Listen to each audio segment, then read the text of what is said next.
Rama nuk e fut dot Shqipërinë në be, sepse e ka kthyer në biznes privat, jo në shtet. Tiranë. Flasin për integrim, për Bruksel, për hap historik. Fjalë dhe vetëm fjalë. Ndërkohë, realiteti është brutal. Shqipëria e Edi Ramës është një nga vendet më të korruptuara në botë, një shtet i kapur nga oligarkët dhe klientelizmi politik, ku pushteti është bërë më i fortë se ligji dhe propaganda ka zëvendësuar transparencën.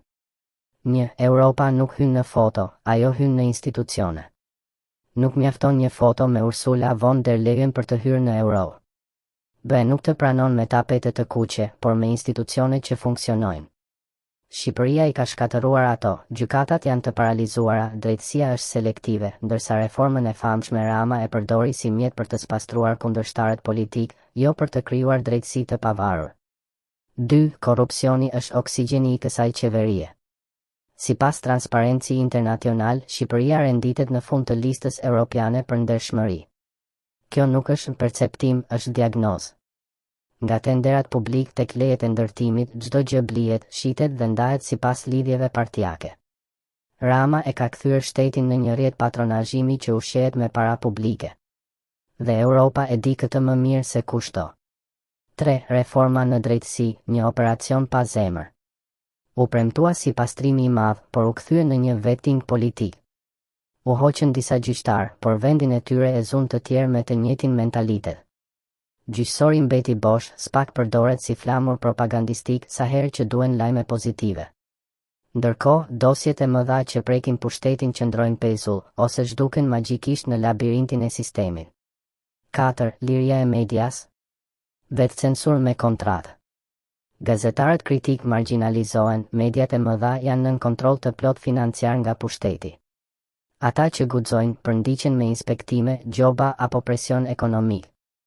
Një vend që ka frikë nga e vërteta, nuk ka vend në euro. 5. Krimi i organizuar qesh me politikën. Europa kërkon luftë ndaj krimit, Shqipëria ofron bashkëjetesë. Trafiku i drogës, pastrimi i parave, ndërtimet pa kontroll, të gjitha ndodhin nën hundën e institucioneve që mbyllin sy. Sa herë që ndonjë grup arrestohet, dalin 10 të tjerë që i kanë letrat në rregull. 6. BE është lodhur nga premtimet e Ramës. Brukseli ka kuptuar se Edi Rama është mjeshtër i marketingut politik, por jo i reformave reale. Ai di të shes imazh, jo substancë. Dhe Europa nuk blen më slogane. BE kërkon rezultate, jo shon në samitet e Ballkanit. 7. Shqipëria sot s'është më kandidat, është shembull i stagnimit. Për të hyrë në BE duhen 3 gjëra: drejtësi, llogaridhënie dhe institucione që nuk varen nga humori i një njeriu. Shqipëria i ka humbur të trija. Rama kontrollon çdo hallk, nga prokuroria te bashkitë, nga mediat te bizneset. Kjo nuk është demokraci, është monopol politik i veshur me fjalë europiane. Brukseli mund të vizitoj, por nuk të marton. Edi Rama mund të bëjë çdo foto, të mbajë çdo fjalim, të nënshkruajë çdo memorandum, por për BE-n, Shqipëria e tij është një fasadë e zbukuruar mbi një sistem të kalbur. Dhe Europa nuk pranon fasada. Derisa drejtësia të mos i shërbejë më partisë, derisa politika të mos jetë më biznes, dhe derisa shteti të mos jetë një firmë personale, dera e BE-s do të mbetet e mbyllur. Për një arsye të thjeshtë, nuk hyn dot në një familje që jeton me rregulla, kur vetë je mësuar të sundosh paçë.